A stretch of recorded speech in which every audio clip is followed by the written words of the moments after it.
In this video I am going to talk about what a wire armature is and when you should or shouldn't use one. Let's take a look.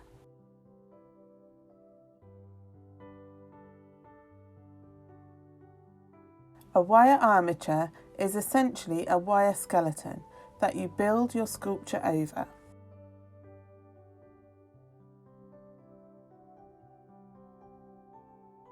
Before using a wire armature, you need to ask yourself whether you need one. Sometimes using a wire armature can make felting your project more difficult, especially if you get the shape or size of the armature wrong.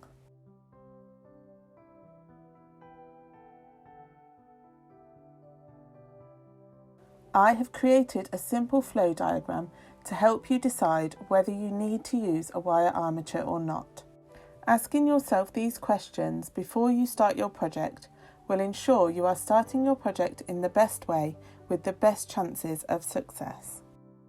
I will add the flow diagram to the Facebook group for reference, and I will add a link to it in the description below.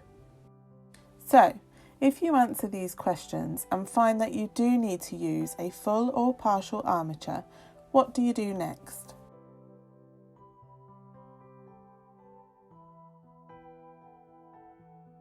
First, you will need to decide whether you need to use a full armature or whether you can get away with using a partial armature. Keep in mind that if you are using a wire armature in your work, you are going to be adding fibre over this and stabbing the fibre over it. Wire is obviously less forgiving than fibre. Therefore, my advice will always be to use the least amount of wire possible so that you don't make life harder for yourself than it needs to be. I am now going to show you some examples of my work and some mistakes I have made when using wire armature.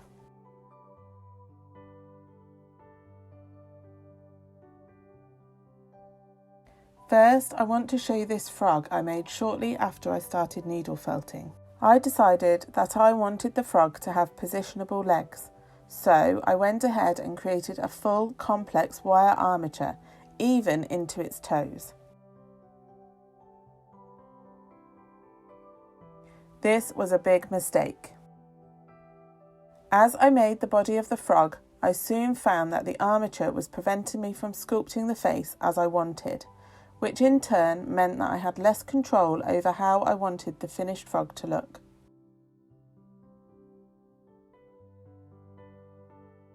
If I were to make another frog, I would use a partial armature instead of a full one.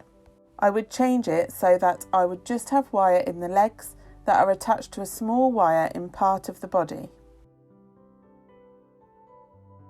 This would keep the legs secure whilst allowing me to have control over the shape of the body.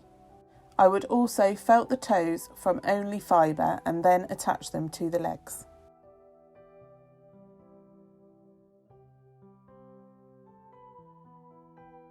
Next, I want to show you this hare.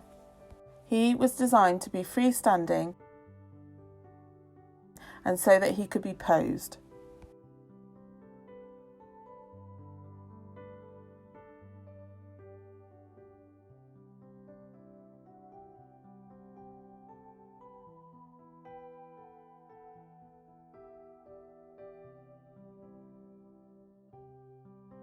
Therefore, he required and has a full armature inside. However, having learnt from the frog, I finished the armature before his nose and before his toes to give me more control over their shaping.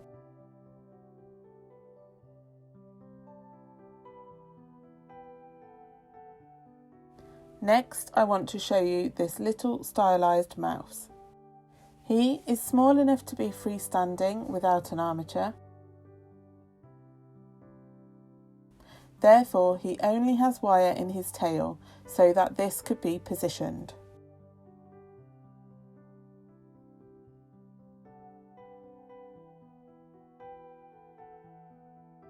The wire was first wrapped in the pink fibre and then felted, leaving the end that would be attached to the body fluffy. The fluffy end was then used to felt the tail onto the body.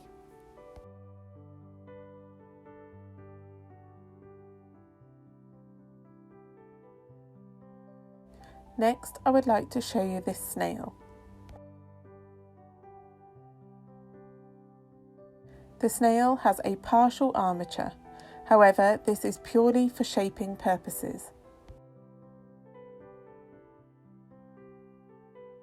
The snail shell was created by wrapping a pipe cleaner and then coiling it to create the spiral shape.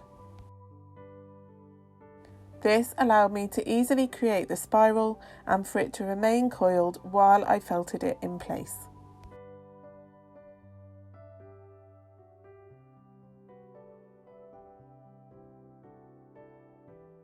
Finally, I want to show you this tortoise.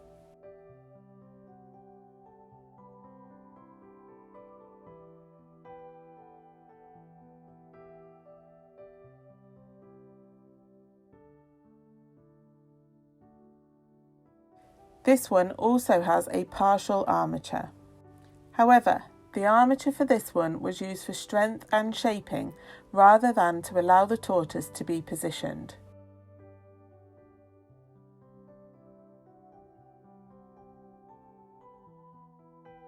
The shell and body has no wire in it at all. However, the legs and the head each have one wire through them to help keep the unusual shape and position and to allow the tortoise to be freestanding. Each leg and the neck and head were made over the wire, then the end of the wire was pushed into the shell and I then felted over the join. Again, I finished the wire before the end of the feet and the nose to allow me more control over their shaping.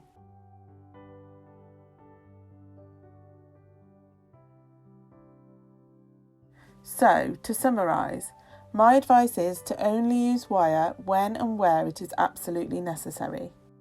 Using wire when it is not necessary can mean having less control over your project and make it much harder than it needs to be. To ensure you do not miss future informational videos or tutorials, please subscribe to my channel. You can also come and join the Flock's needle felting community on Facebook. There is a link to this in the description. I hope that this has been helpful. If you have any questions, please pop these in the comments.